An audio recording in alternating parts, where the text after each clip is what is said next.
Olá, está escrito na primeira carta do apóstolo Paulo aos Coríntios, capítulo 8, versículo 8, assim: Ora, o manjar não nos faz agradáveis a Deus, porque se comermos, nada temos demais, e se não comermos, nada nos falta. Este versículo, ele traz para nós uma clareza muito grande, porque na Bíblia, nós vamos ver que no Antigo Testamento havia uma dieta bem rigorosa da parte de Deus para os judeus. Uma proibição, de certa forma, uma seletividade. E até hoje o judeu ortodoxo da sua fé, ele ainda mantém toda essa restrição alimentar. E por conta disso nós encontramos muitas dúvidas, muito questionamento, se pode ou não pode comer aquilo, se pode ou não pode comer tal alimento.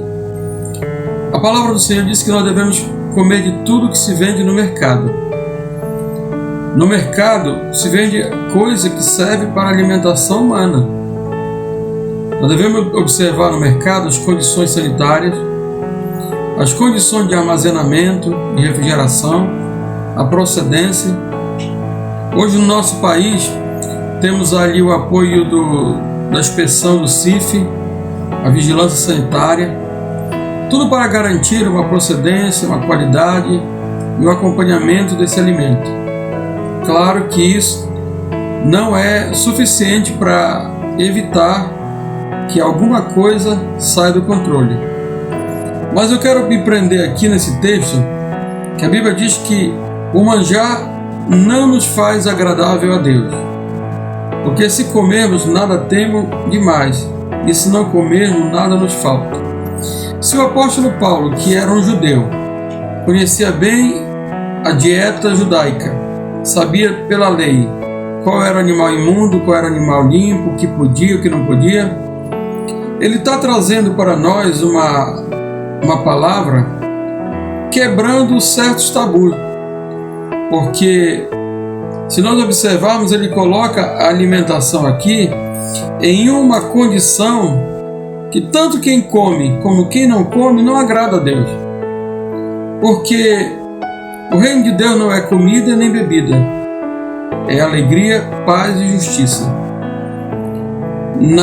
Aqui no nosso país, por exemplo, nós temos determinados alimentos que são considerados imundos. Por exemplo, uma pessoa não vai comer rato, uma pessoa não vai comer um animal imundo que se alimenta de coisas imundas. Então isso nós temos um certo grau de seletividade. Mas aqui Paulo não está avaliando o que a pessoa come e o que não come. Aqui ele está dizendo que a alimentação nesse nível aqui não nos torna nem mais e nem menos agradável a Deus. Por quê? Porque nós vamos ver que havia muita proibição. Não toque, não manuseie, não pegue, não faça. Isso pelo uso e pelo tempo se desfaz. Mas Cristo é a perfeição. Quando questionado, nós estamos falando sobre liberdade, nós devemos ter cuidado para que essa liberdade não dê escândalo às pessoas que não entendem como a nossa fé nos faz entender. Por exemplo, se eu sou um crente maduro, experimentado, se eu comer carne me faz bem, mas se eu tenho um irmão na fé que acha que comer carne para ele é muito ruim e ele se alimenta de legume, sendo a sua fé um pouco menos experimentada, nós devemos também considerá-lo. Tanto o que come legume e o que come carne agradam a Deus. As pessoas às vezes se baseiam em Daniel, que Daniel fez uma dieta de frutas e legumes. Daniel, na verdade, ele fez uma experiência. Ele sabia que todas as carnes ali sacrificadas eram dedicadas ao Deus daquele país. E percebeu que as frutas e verduras não eram levadas para essa oferenda.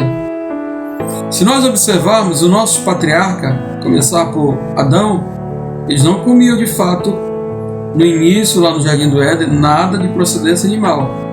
A liberdade deles era comer de toda árvore que dá fruto, só não comer da árvore do conhecimento do bem e do mal. Lá na frente, quando o Senhor chama Noé, ele manda colocar dentro da arca 7 casais de animais limpos e apenas um casal de animais impuros. E quando ele sai da arca, que ele começa a sacrificar o Senhor ordena e orienta como era o procedimento. Todo animal que ele tivesse que matar para comer, ele teria que derramar o sangue na terra até se esgotar, não podia comer nada com sangue. No Novo Testamento, nós vamos ver que antes da Bíblia estar pronta, canonizada, unida, o cânon sagrado, os apóstolos precisaram pregar usando os decretos que os anciãos ali em Jerusalém também convalidavam. Nesse decreto havia 4 pilares para que a igreja naquele momento tivesse abstinência: carne sacrificada, ídolos, prostituição e fornicação. Então essas coisas eram ali a orientação para evitar. E diz a Bíblia que pareceu bem aos apóstolos e ao Espírito Santo não impor mais nada além daquilo que estava escrito. Então veja que hoje as pessoas até tentam impor sobre os outros uma dieta, uma proibição. Não coma isso, não coma aquilo, porque isso afeta o templo, que é o seu corpo, morada do Espírito Santo. O Espírito Santo, ele habita no nosso corpo, sim, mas o nosso que comemos e bebemos não tem nenhum grau de influência nesse sentido. O Espírito Santo, ele não tem nenhum tipo de interferência no que comemos ou bebemos, porque o crente fiel, tudo que ele vai comer e beber, ele ora, santifica ao Senhor e recebe por ações de graça. E até se tomar alguma coisa mortífera, a palavra já tem ali uma solução: não fará dano nenhum. Então este versículo está nos dizendo: o manjar não nos faz agradável a Deus, porque se comermos nada temos demais, e se não comermos nada nos falte. Portanto, tenha a sua liberdade com responsabilidade.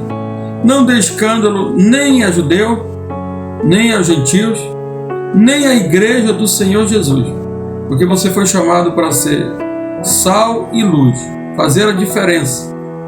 Se comer carne na frente de quem só come legume traz escândalo, prive-se de comer carne, porque o que é mais importante para a nossa vida é servir a Deus e não dar escândalo.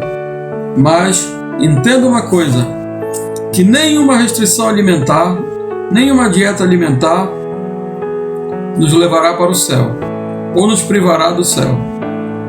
Apenas se nós soubermos por motivo de consciência que tal alimento é sacrificado a algum tipo de ídolo, se nós ultrapassarmos o nosso conhecimento, a nossa razão, e assim continuar desobedecendo, toda consequência nós vamos ter.